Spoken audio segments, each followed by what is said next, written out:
Well, here we are on our way to Mt Airy, North Carolina, or Mayberry. If you don't know, Mt Airy, North Carolina is the town that Mayberry in the Andy Griffith show was based off of. Now, we've wanted to go to Mt Airy a few times and just never taken the opportunity to actually stop as many times as we've been by it. We decided we'd start our tour at the Andy Griffith Museum, and you'll see us turn into there in just a moment. There's actually a statue outside with Andy Griffith and Ron Howard as Andy, Taylor, and Opie. And of course we had to stop and get our picture made with that as we go in as well. I was a little, I hate to say I was disappointed in the museum.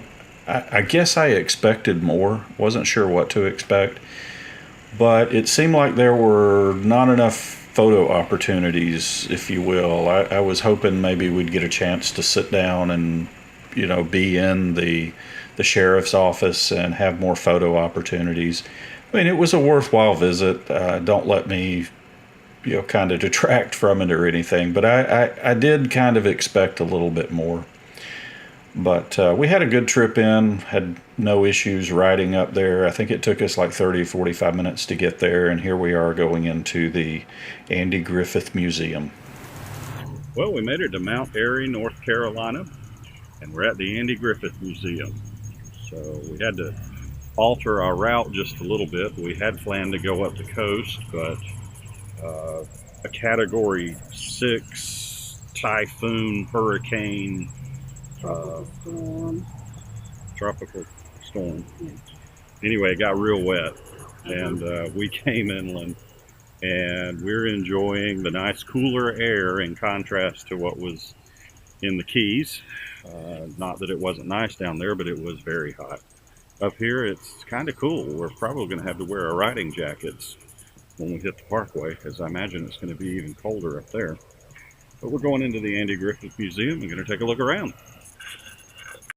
So here's the statue that I mentioned, and we went on inside with plans to take pictures, and ta-da!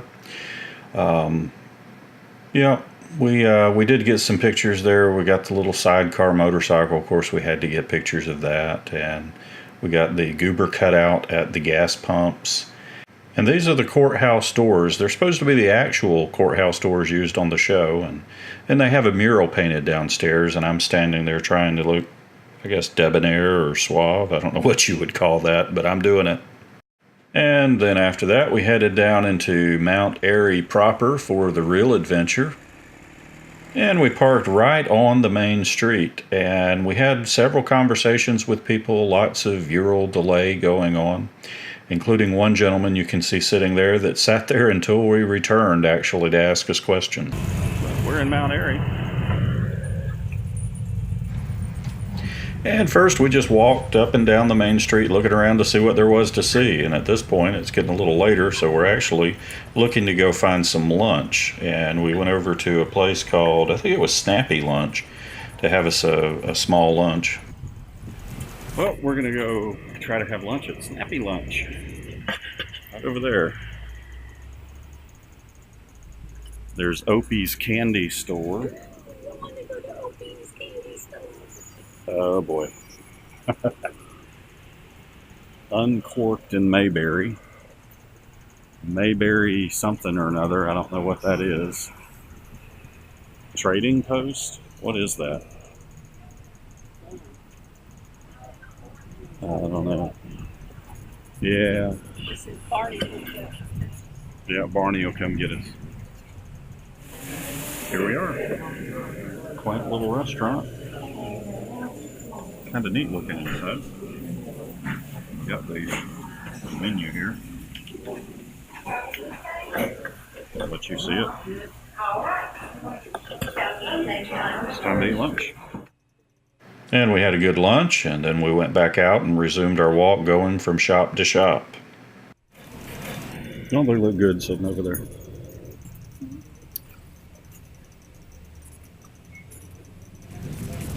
We're enjoying our walk through Mt Airy. So, got a lot of Mayberry theme to it, which is no surprise. But a lot of Andy Griffith memorabilia.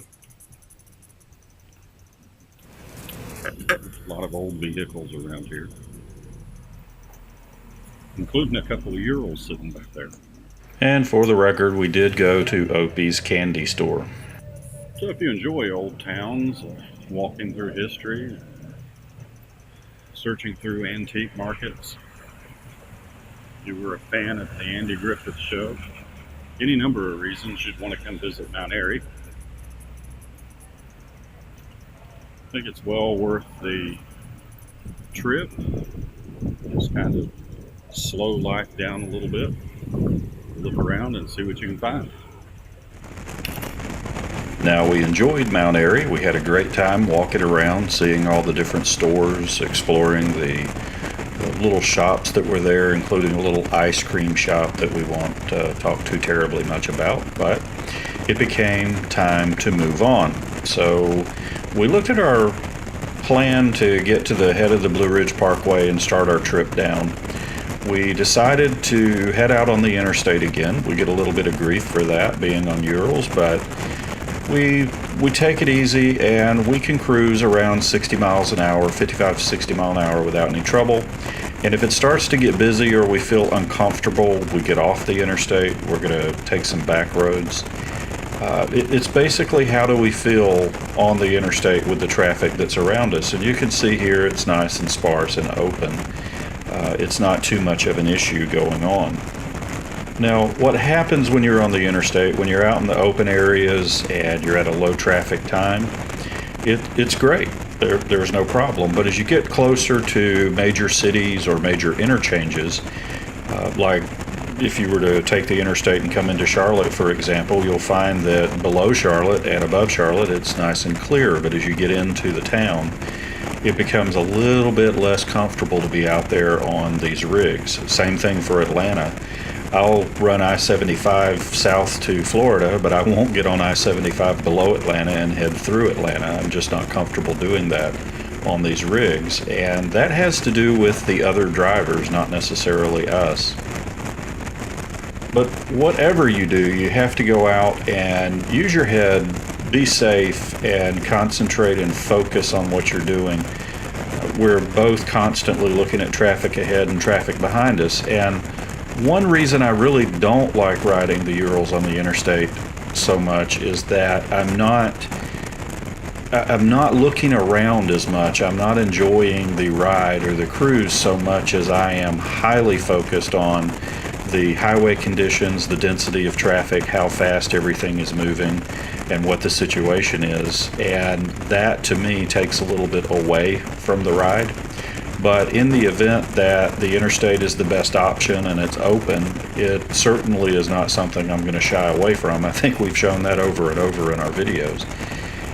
It is kind of necessary sometimes to use it to get from point A to point B so that you can enjoy your ride. Otherwise, if you took back roads all the way, it could double or even close to triple the amount of time that it would normally take for you to get to a particular location. Now, as you see us continuing on the interstate here, you'll notice traffic is starting to pick up just a little bit. We're seeing more larger trucks. We're coming into a little bit denser traffic area, and we continue to go on for the short foreseeable future here. Now, at this point, it's still fine. It's nice and open, but again, we've noticed more and more trucks going by. We've noticed the speed of the traffic has picked up. And a truck is about to pass me on the left here. And again, these cameras don't do justice to how close things look or how fast things are happening out on the interstate. But this truck, right after he passed me, I heard a loud noise. It turns out he had a tire blowout there. And you can see him. I've actually already dropped off the throttle. We've started to slow down, and he went over into the side. Now, I have dropped my speed down a little bit. You see another truck is going on, and I'm trying to see through this dust cloud as to what's happened. I don't know if this truck has, jackknifed and wiped out, or if he's just quietly pulled over to the side at that point. But immediately after that, we got off the interstate.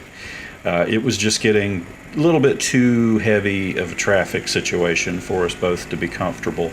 and there were too many trucks coming up on the interchanges. So we took literally the next exit down the road and ran over and found us a gas station we could stop at and refuel. And not too much further down the road, we found a gas station we could stop at, and this is fairly typical when you pull into a gas station on a Ural motorcycle. People look at it and they're surprised to see one, and then the second one pulls up, and it's like, what are the odds I would see two of these things roll in? And this is where a lot of delays will come in. You'll see the gentleman walking across here in just a moment, and he actually came over and started asking us questions about the rigs, which is pretty normal. But we filled up and headed on down the road towards Staunton, Virginia, and we found a day's inn there as the evening rolled in so that we could spend the night and rest up, because the following day it was going to be to the Blue Ridge Parkway, and from there we started down the Blue Ridge Parkway all the way down to Cherokee at the opposite end. Well, I hope you're enjoying the videos. I try to keep them fairly short, less than 15 minutes, so you can get a flavor for what we did on our 25th wedding anniversary. Taking a month off to kind of ride around. You can see we did actually make it. In the next episode will be the Blue Ridge Parkway. And it's just, if you haven't been on the Blue Ridge Parkway or driven the whole thing, you really need to. It's some beautiful scenery and great places to stop just to look around. We've got the natural bridge down here in Virginia to look at. Just the beauty of it. And my wife ran into this black bear, and then we ran into this group of really odd people while we were there. We went over to I think it was the Pink Cadillac Cafe, and had breakfast with them, but they're actually part of the Soviet Steeds group. They were doing a rally, and we joined them for a short leg of it, and had a great time. So like and subscribe if you want to see more.